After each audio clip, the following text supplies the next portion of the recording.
아멘. 한 사람이 살아가는 모습을 리더십의 분야에서 보면 어떤 사람은 성장형 사고방식을 가지고 있는 사람이 있고 어떤 사람은 고정형 사고방식을 가지고 있는 사람이 있다는 것입니다.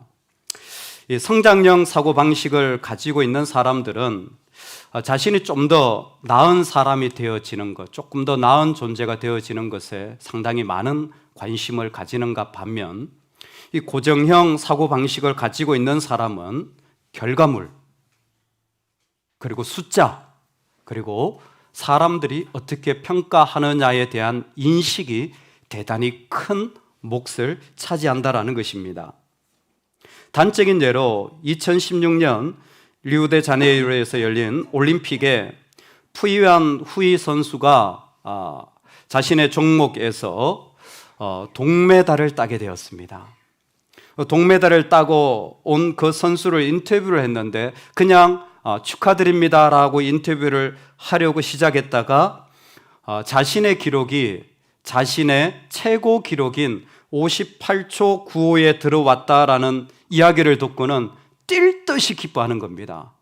제가 이렇게 빨리 들어왔나요? 너무 좋아요. 우와, 대단하다. 기존의 기록은 어떻습니까? 상관없습니다. 지금 제 인생 제가 최고의 기록을 넘게 되었습니다. 그런데 아쉽지 않으세요? 은메달을 딴 선수와 0.01초 차가 났는데 조금만 더 빨리 왔더라면 은메달을 딸 수 있었는데 아니요, 괜찮습니다. 제 손이 짧아서 그렇겠지요. 라고 선수는 이야기했답니다. 그 기뻐하는 선수를 보면서 이 사람은 은메달이냐 동메달이냐가 하나도 중요하지 않았던 거예요. 자신이 조금 더 나아졌다라는 것으로 기뻐하였다라는 것입니다. 여러분, 우리가 신앙을 살아가면 사실 하나님 앞에서 우리는 걸음을 옮기게 됩니다. 신이 있습니까? 란 질문에 한 신학자는 이렇게 설명을 하였습니다. 신이 있다는 걸 보여주는 아주 간단한 논리가 있는데 이 땅을 사람이 살아가다 보면 자기보다 더 나은 존재를 본다는 거예요. 내가 공부를 한다? 나보다 잘하는 사람이 꼭 있다라는 거죠. 나보다 공부 잘하는 사람이 많았던 사람 손 들어보세요. 내가 운동을 한다? 꼭 나보다 더 잘하는 사람이 있다라는 거예요. 근데 어느 순간이 되면 생각해 봅시다. 나보다 더 잘하는 사람이 있지만 그 사람이 A라는 사람이 있다면 A라는 사람보다 더 잘하는 사람이 있겠죠. B라는 사람보다 더 잘하는 사람이 있겠죠. C. 그렇게 가다 보면 마지막 끝에 도달하는 궁극의 끝이라는 단어가 등장하게 됩니다. 어떤 사람보다 월등하게 잘하는 한 존재가 있을 것이라는 것이에요. 그 자리가 신의 자리라는 겁니다. 신이 있지 않다면 우리는 이런 비교가 불가하겠지만 살아가다 보면 나보다 더 나은 존재를 늘 발견하게 되고 그것 때문에 위축되어지는데 사실은 그게 바로 영적인 시각에서 보면 하나님이 우리를 인도해 가시는 성화의 길이라는 것입니다. 저와 여러분을 하나님이 이전의 자리가 아닌 하나님을 알아갈수록 또 다른 자리에 세워가고 계시는 것을 아십니까? 나는 형편이나 나는 능력이나 나는 내 모습이 현격하게 달라지지 않은 것처럼 보여도 하나님은 우리를 더 나은 존재로 초청하고 계시는 분이라는 것입니다. 변화, 옮겨짐의 자리, 그 자리에 이스라엘은 섰습니다.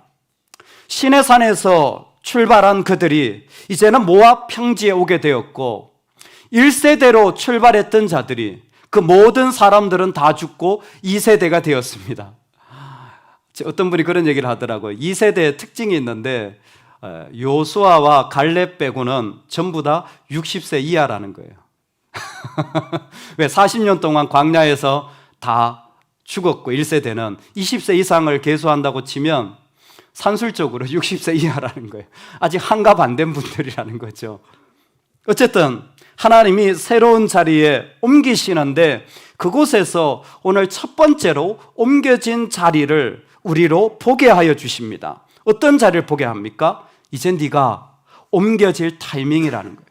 이제 네가 결단하고 나아갈 타이밍이라는 거예요. 그 자리를 어떤 그런 영적인 부스러기들로 보여주는데 저는 그것이 오늘 말씀의 바로 26장 초반과 제일 끝에 등장하는 한 단어라고 생각합니다. 26장의 말씀은 공교롭게도 모세와 그리고 엘르아살에게 주어지는 메시지입니다. 그게 앞과 뒤에서 설명하는데 왜 이게 독특하냐면 이 인구조사가 첫 번째 일어났을 때는 누구에게 이 말씀을 하셨을까요? 모세와 아론에게 했던 거예요. 그런데 아론은 이미 죽었습니다. 그리고 그의 아들 중에 나답과 아비우도 하나님이 명하시지 않은 불을 들이다가 죽었어요. 그리고 셋째인 엘르아살이 그 지위를 차지하게 된 겁니다. 여러분, 우리가 무엇인가 하나님이 우리를 옮겨가실 때는 이와 같은 상황을 직면하는 것 같아요. 여러분, 일이 아닙니다. 우리는 항상 인격입니다. 우리는 상황이 아니에요. 항상 하나님과의 신뢰입니다. 하나님 어떤 자리로 우리를 보게 하시냐면 먼저는 모세와 같은 사람이에요. 모세와 같은 자를 통하여서 우리에게 말씀하시는 것입니다. 이전에도 있었던 사람이에요. 그런데 지금도 여전히 있습니다. 왜 모세를 이 가운데 등장시키냐면 아직도 하나님은 모세에게 말씀하고 계시다라는 것을 설명하고 싶어서 그렇습니다. 즉, 늘 곁에 있었지만 그 한 사람이 지금 얼마나 중요한지를 이스라엘은 다시 보기를 원하는 것입니다. 잠깐만 설명을 드리면 민수기의 관점은 제사장적 관점이라는 것입니다. 즉 하나님과 우리 사이를 어떻게 이어갈 것인가에 대한 관심이 많은 거예요. 왜 모세를 아직도 이야기하냐면 모세는 너희들이 그렇게 원망하고 불평할지 모르겠지만 이 사람은 너희를 나에게로 인도해 주는 사람이야. 그게 너희들의 변화에 되게 중요하단다. 여러분, 우리에게 영적인 좀 눈을 떠서 귀하게 바라봐야 되는 게 있어요. 사실 잘 안 보이죠. 그런데 나를 하나님께로 조금씩 인도해 가는 자들, 나를 하나님 앞에 세우게 하는 자들을 귀하게 여기고 사랑하고 그런 자들을 품으시기를 주의 이름으로 축원합니다. 정말 귀한 분들이에요. 정말 그런 자들이 내 삶에 늘 있어서 못 봤을 수 있지만 하나님은 그 모세를 통하여 지금도 이스라엘을 옮겨가길 원하고 계신 것입니다. 또 한 사람이 엘르아살입니다. 상당히 낯선 상황입니다. 이전에는 그 아버지에게 정말 내가 존경할 만한 세대의 그런 분에게 말씀을 들었는데 이건 뭐 완전히 낯선 사람, 얼굴도 잘 익힐 수 없었던 그런 사람과 만나게 되어지는 것입니다. 마치 우리가 살아갈 때 정말 좀 알지 못하는 사람들 사이에 있으면 좀 힘들 때가 있잖아요. 이 사람들과 어떻게 지내야 되나, 또 이 사람들을 어떻게 생각하나. 이번 주에 묵상하면서 참 재밌었던 게 그 팀 켈러가 결혼에 대하여란 책에 결혼을 이렇게 설명하더군요. 나를 뒤집어 놓을 존재를 만나는 것이 결혼이다. 금요일엔 다 웃으시던데. 근데 말 그대로 결혼이 뭐냐 하면 나를 뒤집어 놓을 속 뒤집어 놓는 게 아니라 뒤집어 놓는다라는 게 뭐냐 하면 사람이 살아가면 상처가 있어요. 힘듦이 있습니다. 근데 결혼을 하면 그 믿음의 사람으로 내 모든 상처가 다 씻어진다라는 거예요. 씻어질 뿐만 아니라 영광스러운 존재가 되어진다라는 거예요. 여기 아주 중요한 포인트가 있습니다. 누구나 결혼할 때는 사람의 사랑의 정점에서 한다는 거예요. 결혼 순간은 사랑의 정점이라는 거예요. 결혼 이후는 사랑에서부터 내려간다, 일반적으로. 점수가 자꾸 깎이는 거예요. 알면 알수록 자꾸 실망스러운 거예요. 그래서 그때의 핑크빛하고 지금을 생각해 본다면 그냥 살지요라는 확률이 높은데 믿음의 사람은 안 그렇다는 거예요. 할렐루야. 왜? 믿음의 사람은 끊임없이 그 사람을 결혼의 관계 속에서 더욱 영광스럽게 세워준다라는 거예요.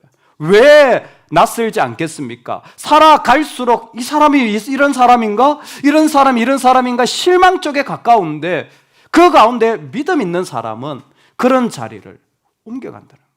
바꾸어 간다는 거예요. 그래서 이전에 있었던 모습보다 결혼하고 10년 더 영광스럽고 더 아름다워지는 20년!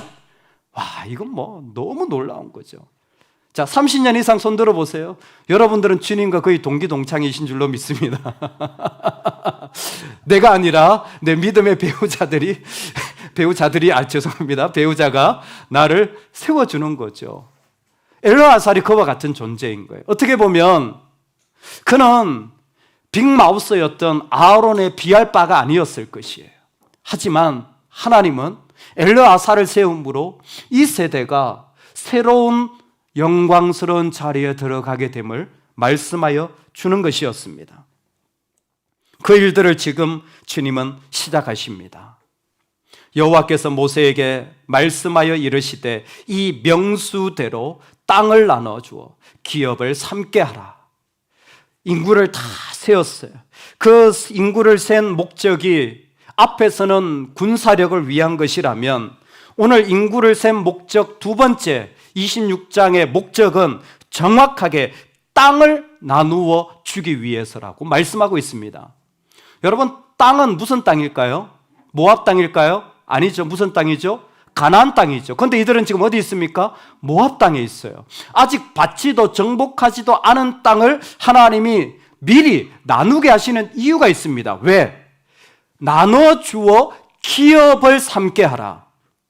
여러분, 이 말씀은 꼭 잊지 않으시면 좋겠습니다. 이스라엘이 하나님 앞에 기업을 받았다고 했을 때는 땅만 받는 것입니까? 아닙니다. 그들의 하나님이 주신 약속을 받는 거예요. 그러니까 하나님 앞에서 내가 뭔가를 시작하는 믿음의 사람들 있잖아요. 기업을 받았어요. 내가 가게를 시작해요. 내가 가정을 시작해요. 내가 일을 시작해요. 내가 만남을 시작해요. 그 자리는 약속의 자리라는 거예요. 나는 아직 못 가졌지만 여기서 보고 너희들이 약속의 자리에 서 있다라는 것을 그들로 깨닫도록 이 새로운 세대가 그 약속의 자리를 품을 수 있도록 하는 거예요. 하나님이 왜 우리에게 약속의 자리를 주십니까? 하나님이 왜 우리에게 이런저런 가정이나 일이나 관계를 주십니까? 왜냐하면 믿음의 사람들이 살아가는 약속의 자리의 삶의 방식은 한 가지입니다.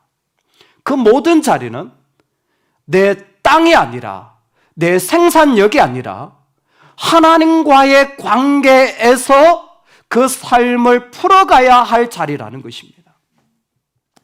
일터가 내 능력의 자리가 아니에요. 그 자리가 하나님이 나를 부르신 약속의 자리라면 그 자리는 내가 하나님을 신뢰하고, 할렐루야, 내가 하나님을 신앙하고 내가 하나님을 고백하며 걸어가야 할 자리로 하나님이 우리에게 주신 거예요. 하나님 나에게 가정을 주셨다면 똑같은 원리입니다. 우리를 교회로 연합하게 한다면 똑같은 원리예요. 이런저런 관계 속에서 하나님은 그 자리에 내가 나의 하나님을 고백하도록, 이 새로운 세대가 그 자리에서 다른 것이 아니라 하나님을 의지하고 신뢰하는 것으로 그 자리를 살아가도록 미리 가슴에 품게 하여 주는 것이 땅을 주는 것이었어요. 하나님이 신호를 보내시는 거예요. 구체적인 신호를 깨닫게 하십니다. 첫 번째, 숫자를 세어봤더니 6만 1730명입니다. 1차 숫자와 비교해 보니까 1820명 차이가 나요.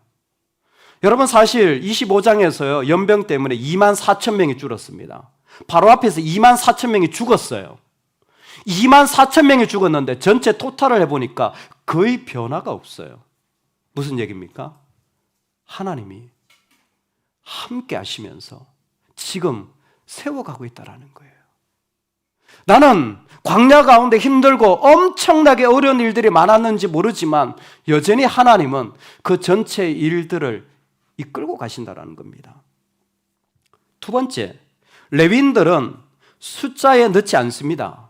이들을 세지만 숫자에 넣지 않는 것은 하나님이 그들의 기업이라는 것을 보여주기 위해서 그렇습니다. 그리고 구체적으로 이들이 어떻게 하나님의 기업이 되는지 이스라엘은 듣게 됩니다. 어떻게 그들이 하나님의 기업이 되죠? 이스라엘이 11조를 내어서 이스라엘이 구제하여서 이들을 먹여 살리는 겁니다. 여러분, 이때 이들은 시청각 훈련을 하는 거예요. 내가 헌신했어요. 내가 구제했습니다. 내가 줬어요. 그러면 이 사람은 내 구제의 대상입니까? 내 존경의 대상입니까? 잘 구별하셔야 돼요. 내가 도와줬어요. 내가 섬겼어요. 그러면 이 사람은 내 섬김의 대상입니까? 내 사랑의 대상입니까? 잘 구별하셔야 돼요. 내가 섬겼는데, 내가 그 가운데 구제했는데, 아니에요. 레위인들을 존경하라는 거예요. 이 일을 통하여서 이들은 지금 자신들이 살아가는 삶의 자리가 내가 생산해서 이루어낸 자리가 아니라 하나님의 법이 내가 하나님을 신뢰함으로 살아가는 자리인 것을 마음으로부터 한 사람을 소중히 여기며 존경하는 것으로 훈련하는 것이었습니다. 세 번째, 앞으로 어떤 일이 일어날지 알 수 없습니다. 하나님을 신뢰하지 않으면 걸어갈 수가 없어요. 먼저는 모세가 사라집니다. 여러분, 부모님이 돌아가신 때를 기억하십니까? 정말 절망스럽습니다. 아무리 연세가 들어도 부모님 돌아가시면 정말 절망스러워요. 그만큼이나 충격적인 게 광야 생활을 같이 한 인도자가 사라졌다라는 거예요. 근데 조금 있으면 모세가 사라져요. 미디안과 전쟁이 일어납니다. 광야의 아름다움은 먹을 것 없고 힘들긴 했지만 그래도 그렇게 전쟁에 시달리진 않았어요. 나만 좀 어떻게 견디면 됐어요. 근데 이제는 달라요. 나를 공격하는 자들이 일어나요. 조금 더 가보면 이들은 땅을 받았는데 이 땅은 원래 디자인이 어떻게 되어 있냐면 요단강 서편 쪽에 그들이 약속의 땅이라고 받았던 것입니다. 원래 디자인은 요단강 서편이에요. 그런데 실제로 진행하다 보니까 내가 그린 그림과는 완전히 달라요. 왜? 전쟁을 하면서 사람들이 요단 동편에서 우리가 여기 조싸움해 하면서 여기에 땅을 달라고 해서 두 지파 반이 동편에 그냥 주저앉아 버립니다. 이건 우리가 생각한 그림이 아닌데? 이건 내가 생각한 계획이 아닌데? 전혀 다른 일들이 일어납니다. 그게 우리가 살아가는 삶의 자리예요. 하나님이 시그널을 보내는 겁니다. 숫자를 똑같이 하나 여전히 인도해 주시는 거예요. 때로는 내 삶의 자리에서 내가 애쓰지만 한 사람을 세우고 사랑하는 자리로 부르시는 겁니다. 때로는 내가 디자인한 것과 완전히 다른 일들이 일어나는 불투명한 삶의 자리들 속에서도 살아갈 수 있는 게 뭡니까? 약속의 자리에 나를 하나님을 신앙하는 방식으로 세워갈 때 이 불투명한 어떤 일들도 이루어갈 수 있는 것입니다. 우리 같이 한번 55절 말씀을 함께 봉독하겠습니다. 그래서 땅을 나누어 준 하나님은 이 일을 그들에게 명령합니다. 같이 읽겠습니다. 오직 그 땅을 제비 뽑아 나누어 그들의 조상 지파의 이름을 따라 얻게 할지니라. 아멘. 인구수대로 땅을 나눠줬잖아요. 근데 하나님이 다시 제비를 뽑으라고 하시는 것입니다. 이건 이스라엘에 대한 이해가 조금 필요합니다. 이스라엘은 지파별로 되어 있잖아요. 근데 그 지파 밑에 예를 들어서 유다 지파라든지 시므온 지파라든지 지파가 있지만 지파 밑에 가문이 있습니다. 이걸 베이트 아브라고 합니다. 최소 단위예요. 이스라엘은 가문 단위로 그들의 땅을 소유하고 그들의 믿음을 유지하고 그들의 경제활동을 하고 그들의 생활의 장소를 결정하게 됩니다. 중요한 것은 하나님이 지금 그들에게 하시는 게 뭐냐면 그 최소한의 가장 작은 그리고 본질적인 단위에서는 너희들은 뭐하라? 제비 뽑아라는 거예요. 제비 뽑는 게 뭡니까? 하나님께 달려있다라는 것입니다. 사람이 제비를 뽑아도 이 일을 작정하기는 누구에게 있느니라? 여호와께 있느니라. 제비를 뽑는다라는 것은 하나님께 달려있다라는 고백을 그들의 삶에 하게 하는 것이었습니다.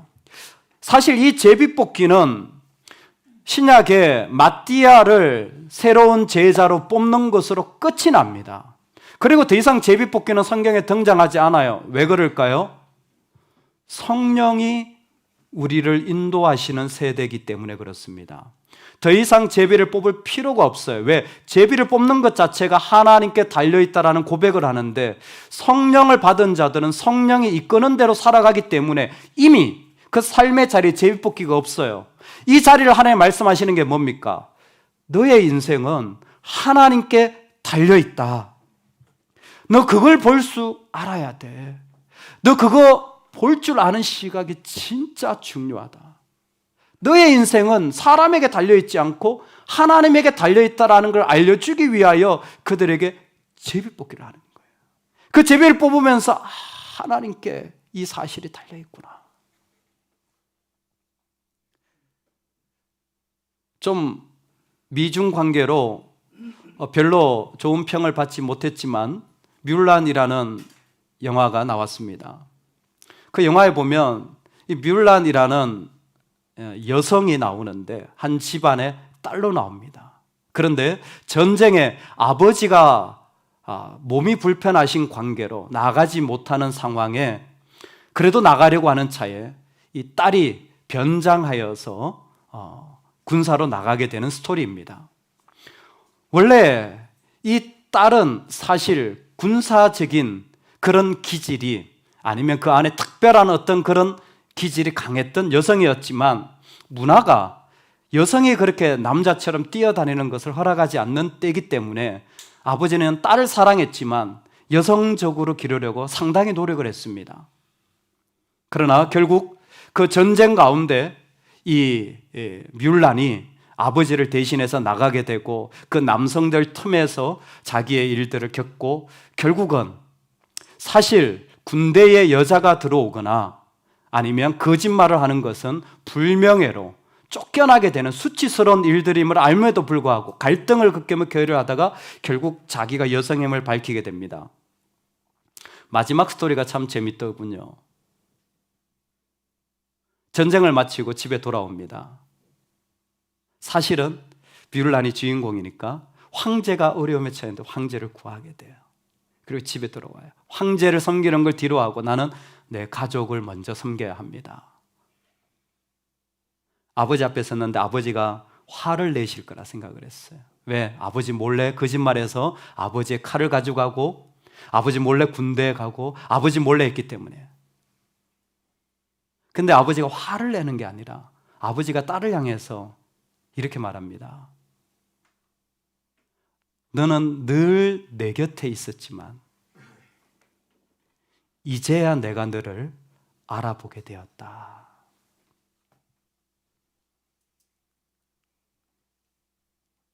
제가 영화를 보면서 사실 다 기억은 못하는데 이 대사를 제일 좋아합니다.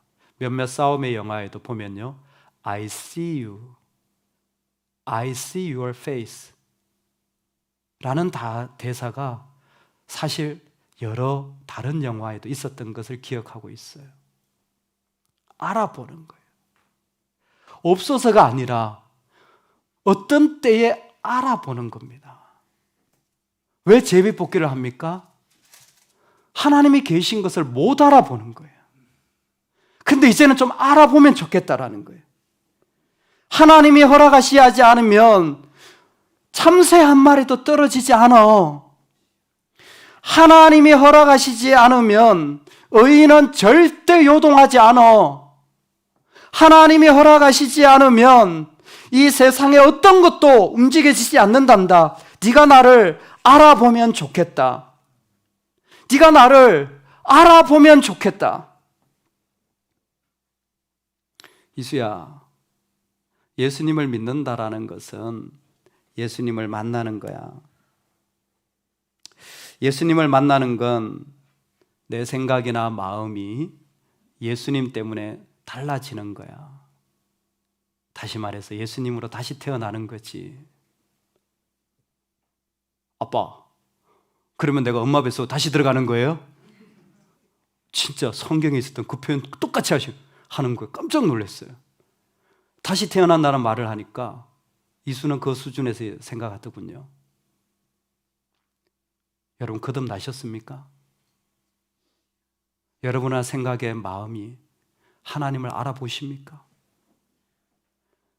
모압 땅에 있지만, 무너진 자리에 있지만 하나님을 알아보는 한 사람이 하나님을 보지 못하는 또 다른 사람을 인도하게 될 줄로 믿습니다. 하나님을 뚜렷이 고백하는 한 사람이 하나님을 고백하지 못하는 사람을 인도하게 될 줄로 믿습니다. 왜? 그 사람은 알거든요. 능력의 힘이 큰 것이 나에게 있지 않고 하나님께 있기 때문에. 그래서 항상 위로부터예요. 항상 위로부터예요. 항상 그 위로부터 부어주시는 그것을 사모할 뿐만이 아니라 그분에게 나아가는 것입니다. 여러분, 그 은혜가 우리에게 있기를 소망합니다. 가장 예수님을 따르는데, 거듭나는데 방해되는 것은 바로 항복하지 않는 우리 모습입니다. 예수님을 따르는데 가장 방해가 되어오는 것은 무엇인가 나로 말미암아 이루어진 것으로 자꾸 삶을 해석하려고 하는 것이에요. 율법의 행위로 그의 앞에 의롭다 하심을 얻을 육체가 없나니 오직 의인은 믿음으로 말미암아 살리라. 하나님과의 관계에서 내 삶을 이해하고 해석하는 그 한 사람, 그 세대를 하나님은 초청하시는 거예요. 모압 평지에 있지만 너무 답답하고 어려운 상황 속에서 어떻게 될지 모르겠지만 너는 그 속에서 이제 하나님과의 관계로 너의 걸음을 옮겨 나가렴. 그 마음을 품고 일어나 걸어가렴. 할렐루야. 아무리 답답한 자리라도 그 속에서 우리 하나님에게 능력을 입을 때, 그 하나님께 엎드릴 때 그 사람은 일어나게 될 줄로 믿습니다. 아프리카에 있는 선교사님이 아이들을 가르치면서 사역을 하는데 거기도 다 이 온라인 수업을 한대요. 근데 단지 다른 것은 전기가 잘 안 들어오는 거예요. 핸드폰을 켜고 뭐 이렇게 해야 되는데 아예 통신 장비 자체가 꺼져 버리니까 학생들이 핸드폰으로 이렇게 동영상 수업을 하다가 이렇게 같이 들어와가지고 수업을 하다 보면 애들이 자꾸 사라지는 거예요. 전기가 나가가지고 핸드폰이 안 되는 거예요. 통신이 안 되는 거예요. 그러니까 들어왔다 나갔다 수업하는데 계속 들어왔다 나갔다 하는 거예요. 어느 날은 수업하는데 날도 더운데 말이죠, 막 말씀을 가르치려고 하는데 보니까 꼴랑 2명 있는 거예요. 다 나가고 뭐 상황이 다 있는 거예요. 그래가지고 야, 이래 가지고 안 되겠다, 다시 와 그랬더니 애들이 또 못 오는 거야. 왜 그러냐니까 차비가 없대요. 대학생인데 너무 나라가 어려우니까 차비가 없네요. 그러니까 이러지도 못하고 저러지도 못하고 어느 날 저녁에 누워가지고 하나님, 내가 여기서 지금 뭐 하고 있습니까? 이게 무슨 의미가 있습니까?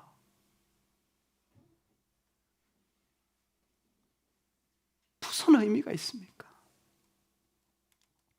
무거운 마음으로 하나님께 기도를 했는데 이런 곳에서 무슨 의미가 있습니까?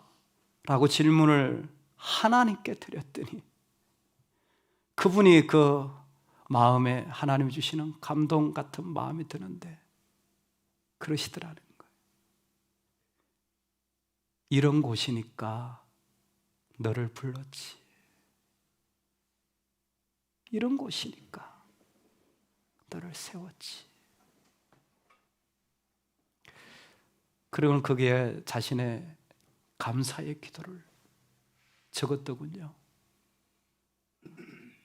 하나님, 나를 합당하게 여기셔서 불러주셔서 감사합니다.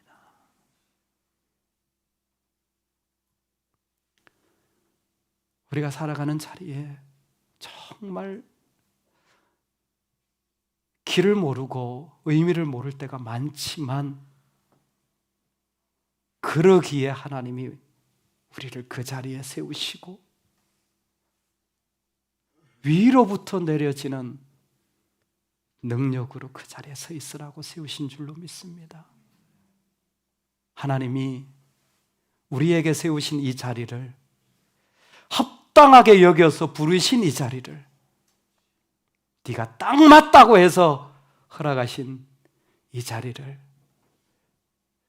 주 예수의 이름으로만 걸어갈 수 있기를 간절히 축원합니다. 아멘. 하나님 아버지,